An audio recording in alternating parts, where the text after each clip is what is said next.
ನಮಸ್ಕಾರ ಎಲ್ಲರಿಗೂ. ಅಡಿಗೆ ಆಗರಕ್ಕೆ ಸ್ವಾಗತ.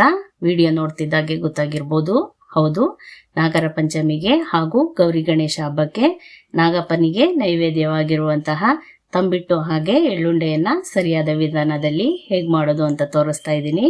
ಹಾಗೆ ನಿಮ್ಮೆಲ್ರಿಗೂ ನಾಗರ ಪಂಚಮಿಯ ಶುಭಾಶಯಗಳನ್ನ ಹೇಳ್ತಾ ಬನ್ನಿ ರೆಸಿಪಿನ ಹೇಗೆ ಮಾಡೋದು ಅಂತ ನೋಡ್ಕೊಂಡು ಬರೋಣ.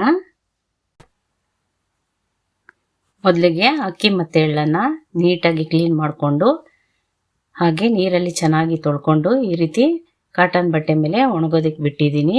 ಇಲ್ಲಿ ಎಳ್ಳನ್ನು ನೆನೆಸ್ಕೊಂಡಿಲ್ಲ, ಜಸ್ಟ್ ತೊಳ್ಕೊಂಡು ಹಾಗೆ ನೀರನ್ನು ಡ್ರೈ ಆಗೋದಕ್ಕೆ ಬಿಟ್ಟಿದ್ದೀನಿ.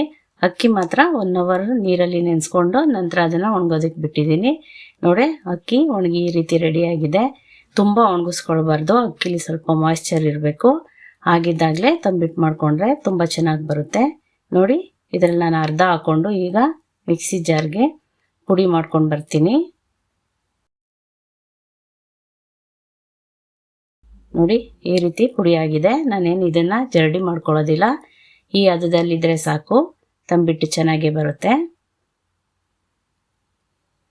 ಈಗ 2 ಸಾರಿ ರುಬ್ಬಿರುವಂತಹ ಅಕ್ಕಿಯನ್ನು ಪ್ಲೇಟಲ್ಲಿ ಸೇರಿಸ್ಕೊಂಡಿದ್ದೀನಿ. ನೋಡಿ, 1 ಗ್ಲಾಸ್ ಅಕ್ಕಿಗೆ ಇಷ್ಟು ಹಿಟ್ಟಾಗಿದೆ.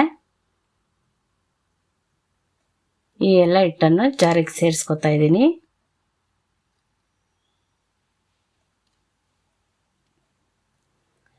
ನೋಡಿ, 1 ಗ್ಲಾಸ್ ಅಕ್ಕಿಗೆ 1/4 ಗ್ಲಾಸಷ್ಟು ಬೆಲ್ಲವನ್ನು ಸೇರಿಸ್ತಾ ಇದ್ದೀನಿ. ಇದನ್ನು ತುಂಬ ರುಬ್ಬೋದಿಕ್ಕೆ ಹೋಗ್ಬಾರ್ದು, ಜಸ್ಟ್ ಆನ್ ಆ್ಯಂಡ್ ಆಫ್ ಮಾಡಿ 3ರಿಂದ 4 ಸಲ ರುಬ್ಕೊಂಡ್ರೆ ಈ ರೀತಿ ಚೆನ್ನಾಗಿ ಬರುತ್ತೆ. ಇದನ್ನು ಒಂದು ಪ್ಲೇಟಿಗೆ ಹಾಕೋತಾ ಇದ್ದೀನಿ.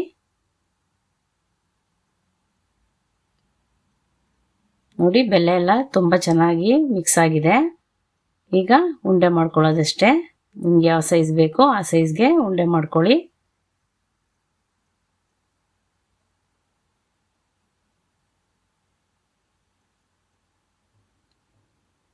ಈಗ ಎಲ್ಲವನ್ನು ಉಂಡೆ ಮಾಡ್ಕೊಂಡ್ಮೇಲೆ ಮತ್ತೆ ಸಿಗ್ತೀನಿ.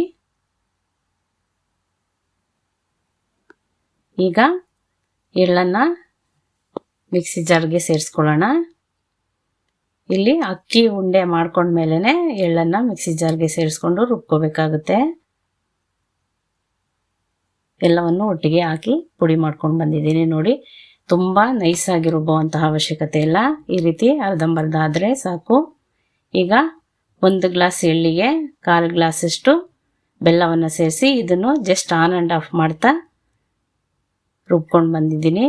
ನೋಡಿ, ಬೆಲ್ಲ ಚೆನ್ನಾಗಿ ಮಿಕ್ಸ್ ಆಗಿದೆ. ಇದನ್ನು ಈಗ ಪ್ಲೇಟಿಗೆ ಸೇರಿಸ್ತಾ ಇದ್ದೀನಿ.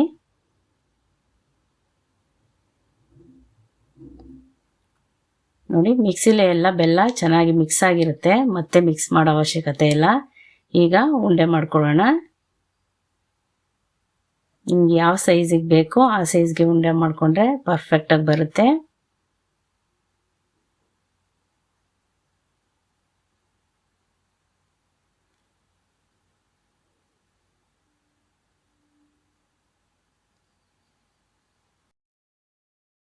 ನೀವು ನೋಡ್ತಾ ಇರ್ಬೋದು ತಂಬಿಟ್ಟು ಎಷ್ಟು ಚೆನ್ನಾಗಿ ಬಂದಿದೆ ಅಂತ. ಹಾಗೆ ಎಳ್ಳುಂಡೆನೂ ತುಂಬಾ ಚೆನ್ನಾಗಿ ಬಂದಿದೆ. ನಾನು ತೋರಿಸಿರುವಂತಹ ವಿಧಾನದಲ್ಲಿ ಹಾಗೂ ಪ್ರಮಾಣದಲ್ಲಿ ಮಾಡಿಕೊಂಡ್ರೆ ಇದೇ ರೀತಿ ಉಂಡೆಗಳನ್ನ ಚೆನ್ನಾಗಿ ಮಾಡ್ಕೋಬೋದು. ಉಂಡೆಗಳ ಶೇಪು ಸ್ವಲ್ಪನೂ ಹಾಳಾಗೋದಿಲ್ಲ. ಇದೇ ರೀತಿ ರೆಸಿಪೀಸ್ಗಾಗಿ ಅಡುಗೆ ಆಗರ ಚಾನಲ್ನ ಸಬ್ಸ್ಕ್ರೈಬ್ ಮಾಡಿ, ಶೇರ್ ಮಾಡಿ ಮತ್ತು ಲೈಕ್ ಮಾಡಿ.